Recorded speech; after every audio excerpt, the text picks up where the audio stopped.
Hey guys, before we get into today's video, I want to give a big thanks to Core Essentials for sponsoring this video. Specifically, I want to highlight their Core Battle Belt. It works by using two distinct belts, an outer MOLLE belt designed to carry your guns and gear, and an inner belt that passes through your belt loops and supports the weight of the outer belt. The MOLLE belt has tracks with 20 size positions that adjust in quarter-inch increments. The inner belt allows for this adjustment by having a 4-inch hex section that contracts and expands. The battle belt is 1 3/4 inch wide and lined with 2 rows of MOLLE to attach holsters, mag pouches, dump bags, and whatever else you'd like. The belt comes longer than needed, and you cut it to size. It'll accommodate a 24 all the way to a 48-inch waist. This belt is tough and can support up to 20 pounds of gear. There's different colors available, so I'll put a link in the description so you guys can check out the Core Essentials Battle Belt. Now without any further ado, let's go ahead and get into today's video.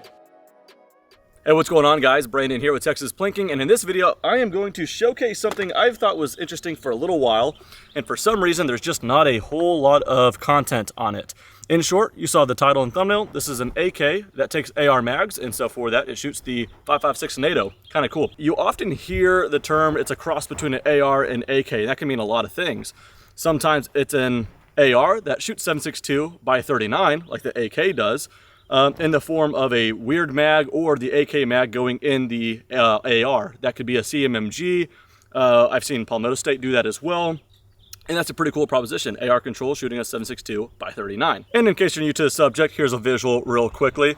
The 7.62 by 39 being here and the 5.56 NATO being here. This is just known to be the AR's cartridge. This is just known to be the AK's cartridge. But like I said, when you often hear the whole term about a cross between an AR and AK, it can mean so many different things, because the way an AR works is it's a direct impingement system. So you got a gas tube through here, and that's just the operating system. And part of that operating system is that it does in fact require a buffer tube, buffer spring, all that good stuff right here. That's not just to mount up a stock. This is part of the function in cycling the round. And it's because all the gases come back here, throw the bolt back, and it goes into the buffer tube, all that good stuff. Whereas an AK is a piston-driven firearm, and with that, it does not require a buffer tube. Of course, it has a stock just to put your shoulder on it, but you can shoot it folded like this all day long, fold it off just to, you know, save some storage space, all that good stuff. It does not require a buffer tube. It's not direct impingement, it is piston, like I said. So when you hear that crossover, that could also mean some stuff like Bushmaster, ACR, SCAR 17S. There's a bunch of 5.56 rifles that take AR mags that are piston-driven. But in this video, it is kind of interesting because it is yet again another cross between the two very, very iconic firearms. And this is through and through AK controls, but shooting 5.56 and taking AR mags. So that's a different kind of take. Haven't seen that too often before. I don't know if there's other manufacturers that do it, but this is in fact a Palmetto State Armory. Fairly new, but just for whatever reason, I just haven't seen any videos on it. So I've been curious about it for some time. And so I went ahead and got one here. And so real quick before we start shooting, let's just talk about what I've done to it. I did a Midwest Industries side mount rail, and then a Vortex Spark Solar red dot sight. It came out of the box with this rail system and the folding Magpul stock. So that's kind of cool. And then I added a Huxworks muzzle device so we can shoot it suppressed as well. This is a flow-through suppressor, which is nice because it doesn't have an adjustable gas system. So that should work nicely. The lack of recoil with this is absolutely absurd. The piston-driven stuff, with the weight it's got, it's not absurdly heavy, but it definitely sits pretty well. But with the relatively small cartridge, you know what, we're gonna shoot the AR and the AK-47 variant, and then this, just to showcase it a little bit better. So let's just start with the AR that we all know and love. This is a pretty good ARs among all ARs. This is a Blackout Defense Quantum. And in case you guys don't know about the AR-15, it's got last round bolt hold open, which plenty of guns do, but AKs don't. That's an important note to make, and you'll see why later. So we can go ahead and release the bolt here.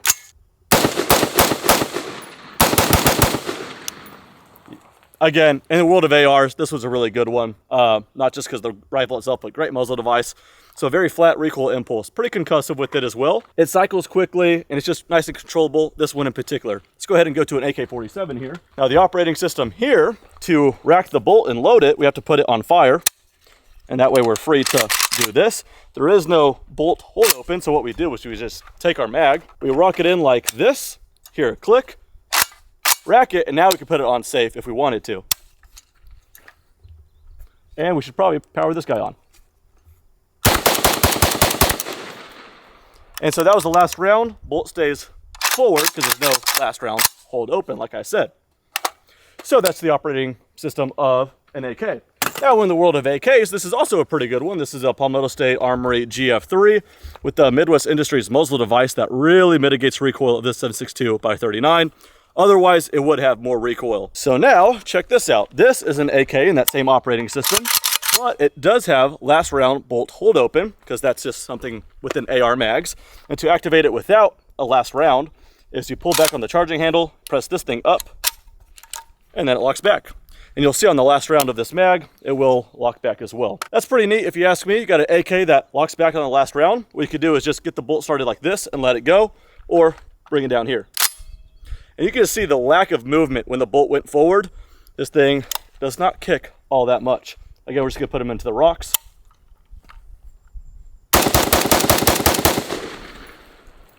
That's real nice. That's really nice.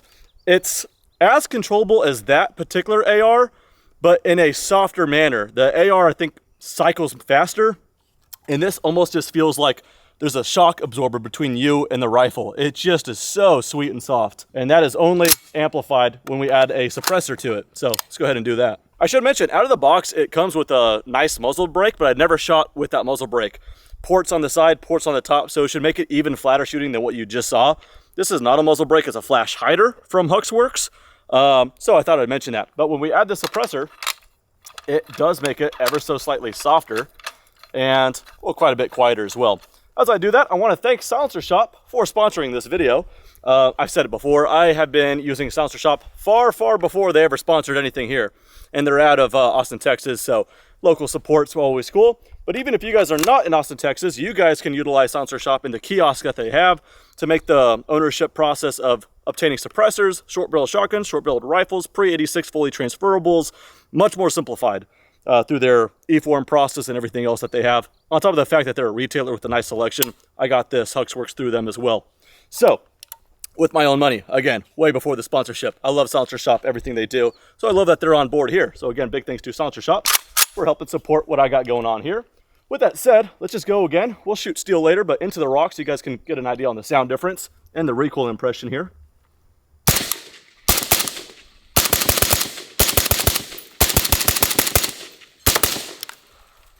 So sweet. From my impressions, the last couple times I shot this gun, I will say, I don't know if the suppressor adds to it, but this area here can get pretty toasted pretty quickly. That's why I added this grip here. Still holding a little bit of metal here, so something to pay attention to. But again, I'm just mag dumping just because I'm immature.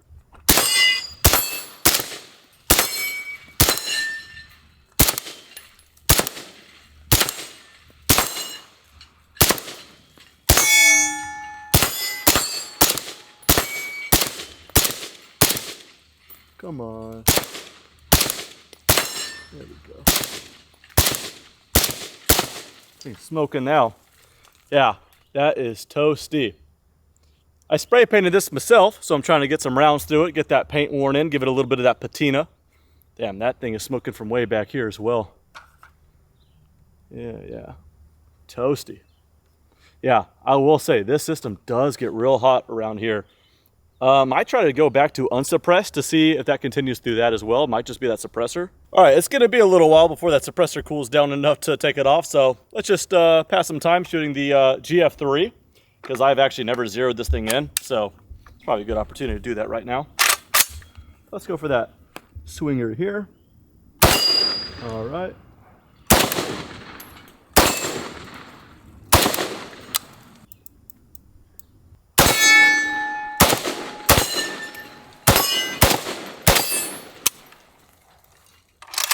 Zeroed enough. All right, I'm not gonna lie, it's been cooling down for a little while and it is still piping hot to the point, if I did not have this vertical grip, that would be unbearable. You would need gloves for sure. Yeah, that is just piping hot, and we've done, it's all been on camera. Is that 2 mags, or not even full mags, maybe 3? But anyway, so pretty toasted. Let's shoot it around unsuppressed now, as if that's gonna cool it down.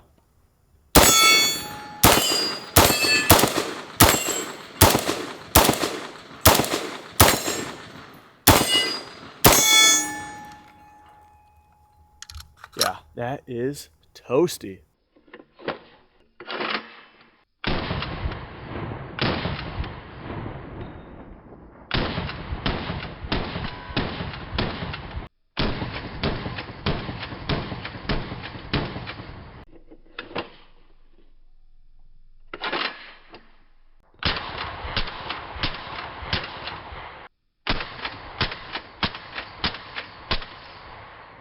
right, guys, well, that's a quick look at the AK from Palmetto State Armory that takes AR mags and shoots 5.56. Yeah, so real quick, I'm not really a review channel. I don't get analytical with anything. If I like something, I usually am pretty clear with that. This gun I like a lot. It impressed me in the sense that I knew it was going to be a flat shooting gun. Just AKs that are shooting anything smaller than 7.62x39 are that way. And a 5.56 is cool because it's a readily available cartridge. So this thing's got cool written all over it. I will say, for my first impressions with it, when I only went through maybe 2 half mags spread out after a couple minutes, I noticed it got kind of warm. But in this video in particular, where I was actually shooting with faster pace, suppressed as well, we're not really that high of a round count, but it got warm, it got hot very quickly and just didn't cool down all that quick either. But I will say I highly recommend this in the sense of it's a kind of a recreational range day rifle to change it up a little bit. You already got an AK, you already got an AR, or maybe you don't have an AK, but you kind of want to scratch the itch, but still have, you know, your AR mags and ammo that you use with your AR. Then this is cool. I really like this as that recreational range day kind of firearm, as we're doing here. But if you wanted to get something and run a lot of rounds through it to train with and all that stuff, this thing will, I think, be too hot to handle is what I'm getting from it. You're getting something that's a lot of fun, a little bit different. You don't see them out that much. And again, just anything 5.56 that takes AR mags, but just is piston driven is just really, really cool in my opinion. So with that being said, take what you will from this video. I still really, really like it. It's a lot of fun to shoot, and the recoil impulse is my favorite thing about it. So that's it for this video. Thanks so much for watching. See you guys next time.